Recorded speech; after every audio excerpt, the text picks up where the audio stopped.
মাননীয় স্বরাষ্ট্র উপদেষ্টার সাথে আজকের এই মতবিনিময়ে আমরা এসেছিলাম। প্রথমত তার দুটি বক্তব্যকে কেন্দ্র করে জনগণ এবং রাজনৈতিক দলের মধ্যে একটা ব্যাপক প্রতিক্রিয়া হয়েছে। আপনারা জানেন, বিশেষ করে আওয়ামী লীগকে সংগঠন গোছানোর বা রাজনৈতিক একটা কথা বিভিন্ন প্রেক্ষাপটে বলা, এটা একটা ব্যাপক প্রতিক্রিয়া হয়েছে। তো কাজে আমরা যেহেতু ছাত্র জনতার গণ অভ্যুত্থানের পর আমরা যেহেতু মনে করছি যে আওয়ামী লীগের এটা ঠিক যে অতীত অনেক ভালো ইতিহাস আছে, বাট গত 15 বছরে তার যে ইতিহাস সেটা পৃথিবীর সবচেয়ে জঘন্যতম ইতিহাস, এবং সর্বশেষ যে শাসক জনগণের উপরে গণহত্যা চালিয়ে বিদেশি আর্মি ইন্টারভেনশন করে ক্ষমতায় থাকতে চায় তার মতো দেশদ্রোহী প্রধানমন্ত্রী এবং সেই ফ্যাসিস্ট রাজনৈতিক দল বাংলাদেশে কোনোভাবেই রাজনীতি করতে পারে না।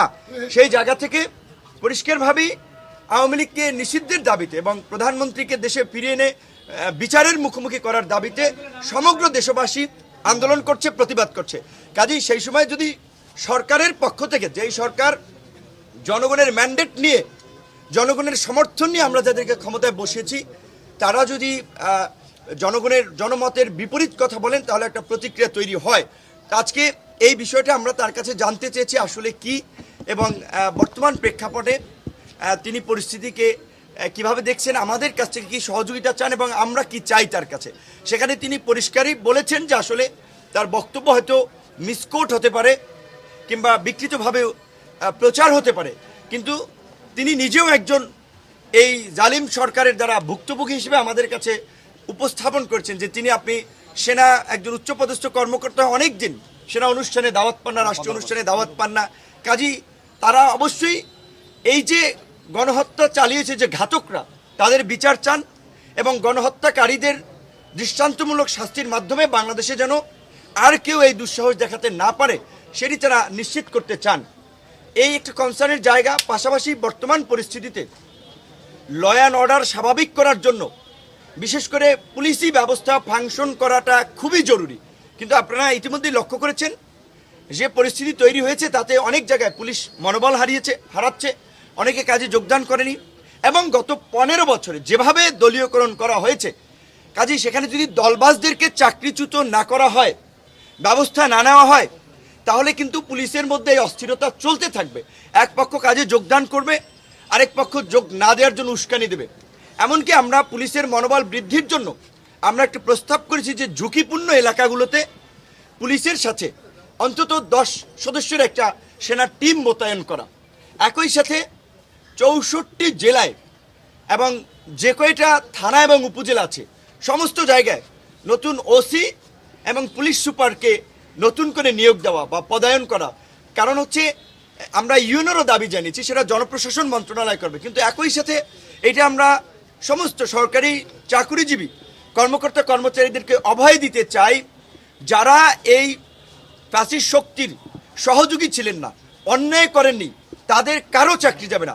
আমরা মনে করি যে অবশ্যই 64 জেলার এসপি খারাপ ছিলেন না, কিংবা সমস্ত ডিআইজিরা কখনোই সবাই খারাপ না, হয়তো পরিস্থিতির কারণে অনেকে অনেক কিছু করতে বাধ্য হয়েছেন, কিন্তু যাদের গুড ট্র্যাক রেকর্ড রয়েছে, যাদের পেশাদারিত্ব ছিল এই পরিস্থিতির মধ্যে ন্যূনতম, তারা কেউ যেন চাকরিচ্যুত না হয়। কারণ একসাথে সব ধরনের ব্যবস্থা নেওয়া যায় না।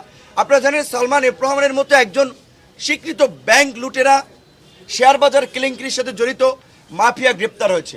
স্বাভাবিকভাবেই বাংলাদেশের বর্তমান যে পরিস্থিতি, অনেক ব্যবসায়ীর বিতর্কিত ভূমিকা রয়েছে। এখন ব্যবসায়ীরা যদি আতঙ্কিত হয়, তাহলে এখন এই সরকারের যে প্রধান দুটি চ্যালেঞ্জ, একটি হচ্ছে ল অ্যান্ড অর্ডারকে স্বাভাবিক করা এবং ইকোনমি গতিশীল করা, তাহলে কিন্তু অর্থনীতি থমকে দাঁড়াবে। কাজে আমরা এটাও পরিষ্কার করেছি যে ব্যবসায়ীরা যেন হয়রানির না শিকার হয়। এবং এই যে এটা তো সত্য, দিনের আলোর মতো আপনারা দেখতে পাচ্ছেন কিছু কিছু জায়গায় চর দখলের মধ্যে ইতিমধ্যে একটা শ্রেণীর উদ্ভব হয়েছে, নব্য দখলদার, পত্রিকা অফিস দখল করছে, টিভি চ্যানেল দখল করছে, মানুষের মিল ফ্যাক্টরি দখল করছে। এই দখলদারদের বিরুদ্ধে শক্ত পদক্ষেপ নিতে হবে এবং এই সাধারণ ছাত্র জনতা যেমনিভাবে গণ অভ্যুত্থান ঘটিয়েছে, অন্তর্বর্তী সরকার গঠন করেছে, এই অন্তর্বর্তীকালীন সরকারকে সব ধরনের সহযোগিতা করবে এবং আমরা এই দখলদারি, লুটপাট এবং এই নৈরাজ্যের বিরুদ্ধে সেটা তাদেরকে আমরা জানিয়েছি পরিষ্কারভাবে, এবং তারাও বেশ কিছু ক্ষেত্রে আমাদের সহযোগিতা চেয়েছে। বিশেষ করে এই যে 15ই আগস্ট কেন্দ্রিক আপনারা জানেন যে একটা নৈরাজ্য তৈরির যে এই যে পলাতক প্রধানমন্ত্রী যে ইনস্ট্রাকশন দিচ্ছেন তার নেতাকর্মীদের মনোবল চাঙ্গা করার জন্য, আমরা বলেছি দেশের মধ্যে ওবায়দুল কাদের সহ আরও যারা এই গণহত্যায় জড়িত তারা দেশের মধ্যে ঘাপটি মেরে আছে এবং গোপালগঞ্জে দেখেছি আমরা তারা আস্ফালন ছেড়েছে।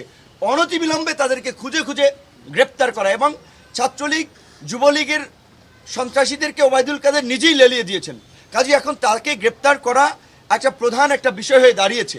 তাকে গ্রেপ্তার করলে অনেক কিছু বের হয়ে আসবে। পাশাপাশি ছাত্রলীগ যুবলীগ যেহেতু এই আন্দোলনে ভায়োলেন্স করেছে, সরাসরি গুলি চালিয়েছে এবং ষষ্ঠ উপদেষ্টা মহোদয় নিজেই বলেছেন তিনি আপনার 7.6 mm গুলি যিনি বিডিআর সদস্যের এই আপনার সিনাতে দেখেছেন।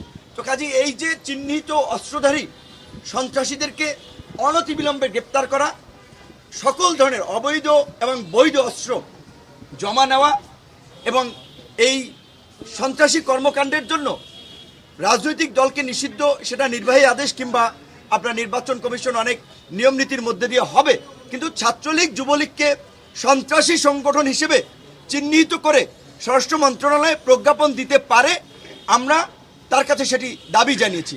পাশাপাশি তিনি আমাদের কাছে অনুরোধ জানিয়েছেন, আহ্বান জানিয়েছেন, দেশবাসীর প্রতি আহ্বান জানিয়েছেন আমাদের মাধ্যমে ল অ্যান্ড অর্ডারকে স্বাভাবিক করতে পুলিশ প্রশাসনকে সব ধরনের সহযোগিতা করতে। কোথাও যদি কোনো চিহ্নিত সন্ত্রাসী নৈরাজ্যকারী কোনো অবস্থান করে থাকে আমাদেরকে তথ্য দেবেন। তার ব্যক্তিগত নাম্বার, তার কর্মকর্তাদের নাম্বার আমাদেরকে দিয়ে দিয়েছে, তারা পরিষ্কারভাবেই বলে দিয়েছে আমরা তাদের তথ্য দেওয়া মাত্রই তাদের বিরুদ্ধে পদক্ষেপ নেওয়া হবে। সর্বশেষ যেই কথা, এই যে একটা সরকার গঠিত হয়েছে, এখনও আমাদের অনেক ঝুঁকি রয়েছে, আশঙ্কা রয়েছে। কাজে আগামীকালকে থেকে ইতিমধ্যে বিভিন্ন রাজনৈতিক দল, ছাত্র জনতা সবাই আওয়ামী লীগকে নিষিদ্ধ করা সহ বিভিন্ন দাবিতে রাজপথে নামছেন। আন্দোলনকারী দলকে যারা বিপ্লবী ছিলেন, বিপ্লবীদের দ্বারা কোথাও যেন কোনো বিন্দুমাত্র শৃঙ্খলার ঘাটতি না হয়, কোনো কেউ ভায়োলেন্স তৈরি করতে চাইলে যথাসময়ে পুলিশ এবং সেনাবাহিনীর সহযোগিতা নিয়ে তাদেরকে যেন আটক করার ক্ষেত্রে সবাই সহযোগিতা করে, তারা সেটি আহ্বান জানিয়েছেন। কারণ আমরা স্বাধীনতা অর্জন করেছি, এখন শান্তিপূর্ণভাবে দেশকে শান্তির পথে পরিচালিত করা আমাদের দায়িত্ব, সরকারের দায়িত্ব। এই সরকারের রাষ্ট্র পরিচালনায় অনেকের অভিজ্ঞতা নাই, কাজে আমরা যদি সহযোগিতা না করি, সেই সহযোগিতা ছাড়া তারা কিন্তু সাকসেস হবে না। তাই সাংবাদিক, বিশেষ করে গণমাধ্যমকে প্রকৃত অর্থে ফোর্থ স্টেট হিসেবে রোল প্লে করার আমি মনে করি সময় এসেছে। আপনাদের অবাধ স্বাধীনতা রয়েছে, কোথাও কোনো বিশৃঙ্খলা নৈরাজ্য দেখা মাত্র আপনারা গণমাধ্যমে তুলে আনেন এবং আপনারাও আপনাদের জায়গা থেকে সরকারের কাছেও আপনারাও এই বিষয়গুলো নিয়ে কথা বলেন। আমরা নাগরিক সমাজ, রাজনৈতিক দলের পক্ষ থেকে আমাদের অবস্থানগুলো জানাচ্ছি, আমরা সব ধরনের সহযোগিতা করব। সবাইকে শান্তিপূর্ণভাবে কর্মসূচি পালনের আহ্বান জানিয়ে আওয়ামী লীগের প্রতি, ছাত্রলীগ যুবলীগের প্রতি যারা দেশে আছেন তাদের প্রতি একটা আহ্বান রাখতে চাই যে আমরা আপনাদেরকে গত 4-5 বছর ধরে বলছিলাম যে শেখ হাসিনা পালিয়ে যাবে, ওবায়দুল কাদের, সালমান, এর প্রমাণরা হয়তো আফগানিস্তানের মতো প্লেনের চাকা ধরে পালাতে পারবে, আপনাদেরকে এই দেশে থাকতে হবে। কাজেই আপনারা এমন কিছু করেন না ক্ষমতার পট পরিবর্তন হলে জনরোষে আপনাদের অবস্থা খারাপ হয়। তো আপনারা কথা শোনেন নাই, আপনারা এমন কর্মকাণ্ড করেছেন, এখন জনগণ আপনাদেরকে পাইলে কি করবে আল্লাহ মাহবুদ জানে।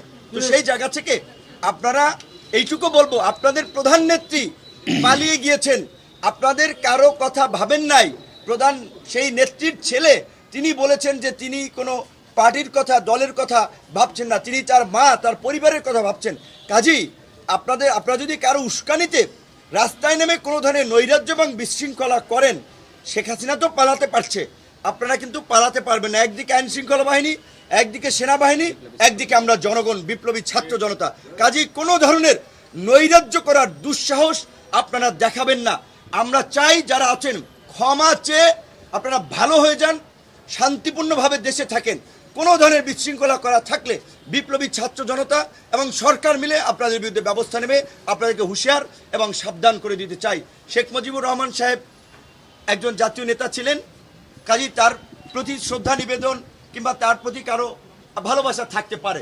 এখন দেশের যে পরিস্থিতি, এই পরিস্থিতিতে যদি আপনারা এই ধানমন্ডিতে শোডাউন দেওয়ার প্রস্তুতি নেন, গোপালগঞ্জে আস্ফালন দেখানোর চেষ্টা করেন, তাতে এই দিকের যে ক্ষুব্ধ ছাত্র জনতা, আপনারা কিন্তু স্বাভাবিকভাবেই রাস্তার যে পরিস্থিতি আপনারা দেখেছেন, প্রাণ নিয়ে কিন্তু ঘুরে ফিরতে পারবেন না। কাজেই দয়া করে আপনাদেরকে অনুরোধ করব, এই নৈরাজ্য তৈরি করার